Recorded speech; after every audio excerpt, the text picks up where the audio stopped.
Hey there, it's Bobby Legs and welcome to another episode of Bobby Legs Loves Watches. And today we will be looking at the Hanhart Pioneer 1, the Bronze Limited Edition. Now, I'd like to thank my buddy Ross for lending this watch in for review. It's because of great guys like Ross and other subscribers and friends of the channel lending in their watches so I could take a look at them and showcase them, that I'm able to continually produce content. So if you have a watch that you want me to review on the channel, my email is located in the description below. Please reach out to me.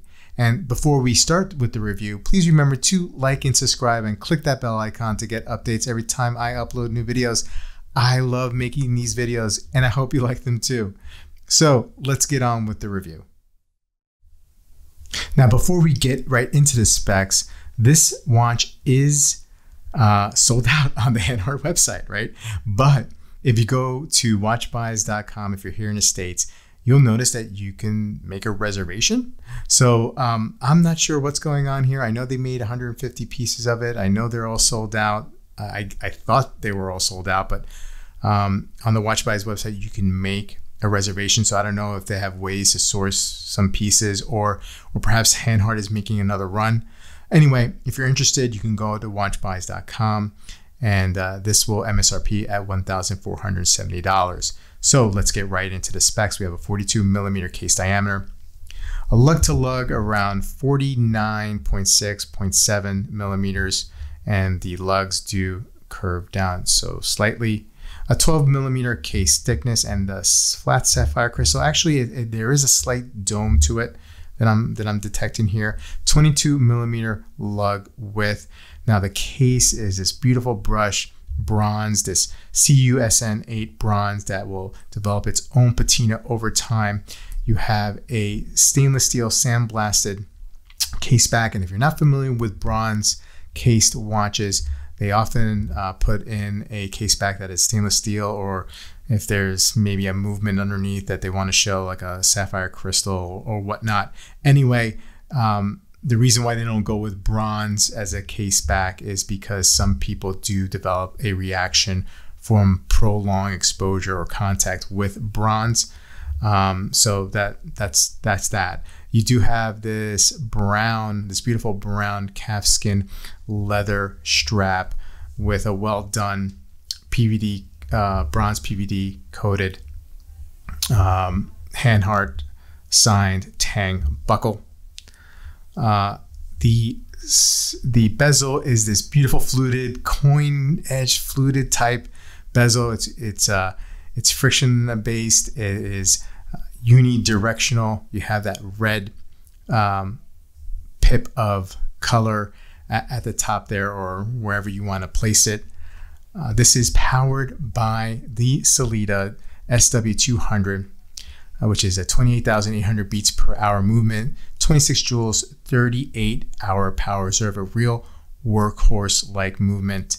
Stylistically, this watch is taking a lot of cues and is inspired by the Hanhart 417 ES Chrono, which was a pilot's watch that was produced in the 1950s. It was also in a bronze case, and it was produced for the German armed forces.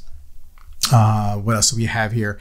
The crown is 8 millimeters diameter. It's very aggressively knurled as well, and it's huge. 8 millimeters is pretty big, and rightfully so, because this is a pilot's watch, and if you're a pilot and you're wearing gloves, it's an easy grab. It is 100-meter water resistance. It's not a screw down crown. You pull it out, the first position, you wind, and then the second position, you can set the time. Now let's get into the dial. The dial is this olive green dial, which is also a nod to the roots of Hanhart in the Black Forest. And you see here, before we get into any of the indices, the dial itself is kind of divided up in a couple parts, demonstrating a couple different types of texture here. You have a center disc here, and then the outer disc where the hour indices are this, it's like like these little tracks, these circles. It's almost like it looks like a record, an LP, a vinyl. The hour indicators the numbers are printed, but you have the applied C3 Luminova, And you have these beautiful white syringe hands minute, and the hour hand, the second hand, has a red tip to it, matching the red pip at the bezel. Hanhart written up at top here. I'm going to throw in a loom shot so you can hear the loom is decently applied. It's not the greatest, of course, but there's other brands out there that are noted for their better loom applications, but it's decent. There's no complaints here. It's a pilot's watch, right? Made in Germany, right under the 6 o'clock hour marker. Now I'm gonna throw this on wrist. I'm actually gonna throw footage of this on wrist. I have a 6 3/4 inch wrist, and it fits pretty well. The reason why I'm not throwing it on this strap is that Ross is going to be selling this watch, so he asked that I don't mess with the strap so much. So I put it on a sailcloth strap, and so hopefully you can get a good indication of how it feels, and it fits great on my wrist. No complaints there. Let's do one last thing here. Let's give it a weight. Let's see how much it is here, and it's just under 100 grams, around 94, 96 grams. So not too bad. Fits very, very comfortable on wrist.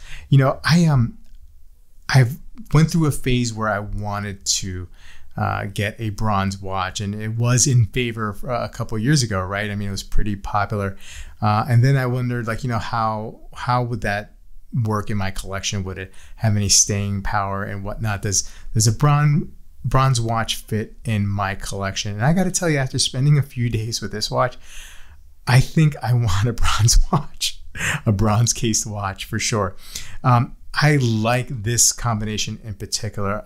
Anytime you combine this rich bronze color with a dark green or an olive green dial and a brown strap, it really definitely sings to me. I also like the blue dial combination with the bronze strap, as well as you could see like the Zenith Type 20. And they have a brown bronze version with a blue dial, and that looks great too. But you're gonna spend bucks. I mean, it's probably 3 or 4 times the amount of this watch here. Anyway, this is my first time handling a Hanhart here on the channel, and I really do enjoy. Soon enough, I will have the regular Pioneer one in for review, so it'll be a nice little contrast from having the bronze to the regular Pioneer. I really dig this watch. Thanks again, Ross, for sending this in. It's a totally fun watch. Bronze watches, maybe they are here to stay. Not as popular as they were probably a couple years ago, but they definitely serve a place in an extensive collection with many watches for sure. Anyway, guys, let me know what you think about this watch, and I'll see you in the next video.